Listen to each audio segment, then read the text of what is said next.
बच्चों good morning. हमारा जो टॉपिक चल रहे थे केपलर के ग्रहों के गति संबंधी नियम, उसमें से मैंने आपको 2 नियम बताए थे। तीसरा जो नियम है वो नियम है किसी भी ग्रह का परिक्रमण काल का वर्ग उसकी सूर्य से औसत दूरी के घन के समानुपाती होता है। ठीक है, कोई ग्रह है, जैसे मैंने कहा था सूर्य होता है एक फोकस पर और इसकी दूरी यहाँ पर कोई ग्रह है, ये घूम रहा है इसके चारों। ठीक है, तो ये आर है इसकी डिस्टेंस ग्रह और सूर्य की। ठीक, परिक्रमण काल का मतलब होता है समय, यानी एक चक्कर वो कितने समय में पूरा कर रहा है। ठीक है, तो तीसरा नियम जो बोलता है कि परिक्रमण काल का वर्ग, परिक्रमण काल का यानी टी, परिक्रमण काल को हम टी से डिनोट करते हैं, कैपिटल टी से।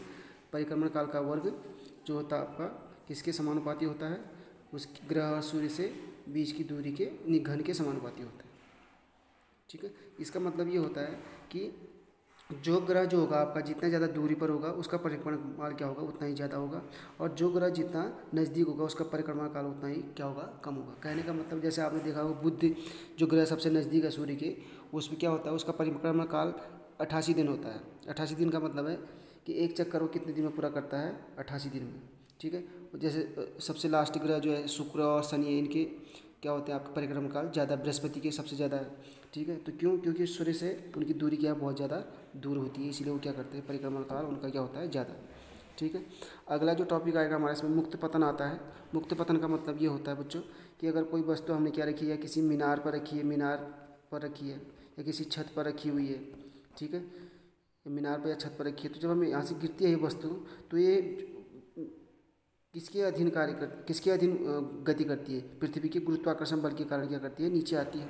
ठीक है, तो इस वस्तु द्वारा पृथ्वी के गुरुत्वाकर्षण बल के अधीन की गई जो गति होती है वो कहलाती है मुक्त पतन। ठीक है, क्योंकि पृथ्वी के अधीन क्या कर रही है, पृथ्वी का जो गुरुत्वाकर्षण बल होता है उसके अधीन क्या करती है, ये गति करती है, इसलिए इसको कहा जाता है इसलिए इसको कहा जाता है मुक्त पतन। ठीक है, उसी क्रम में जो अगला टॉपिक आता है हमारा मुक्त रूप से गिरते हुए पिंडों के समीकरण। ठीक है, मुक्त रूप से जो गिर रहे हैं तो उनके समीकरण थोड़ा सा चेंज हो जाते हैं। पहले हम न्यूटन की गति के समीकरण पढ़ा था, v बराबर u प्लस ए टी। दूसरा पढ़ा था हमने एक s बराबर u t plus half A T square. तीसरा पढ़ा था हमने एक वी स्क्वायर बराबर यू स्क्वायर प्लस 2a/s। यहाँ पर थोड़ा सा चेंज हो जाता है एक ही जगह पर, यहाँ पर क्योंकि जो अब ये समीकरण कौन से आपके, जब कोई वस्तु क्या करती है आपकी, जब कोई वस्तु क्या करती है, या तो आपका ऊपर से नीचे की ओर गति करेगी या फिर नीचे से क्या करेगी, आपकी ऊपर की ओर गति करेगी।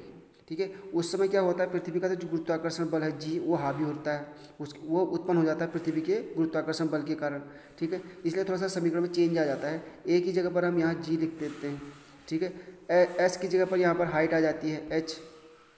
ठीक है, तो उसको हम चेंज करके कैसे लिखते हैं, वी बराबर क्या हो जाएगा आपका यू प्लस जी टी हो जाएगा। एक समीकरण ये बन जाएगा, क्योंकि मैंने क्या कर दिया, एक ही जगह पर क्या रख दिया है, जी रख दिया है। वैसे सेकंड समीकरण क्या बन जाएगा आपका, एस की जगह पर क्या हो जाएगा आपका एच हो जाएगा, एच बराबर u t plus half g t square हो जाएगा।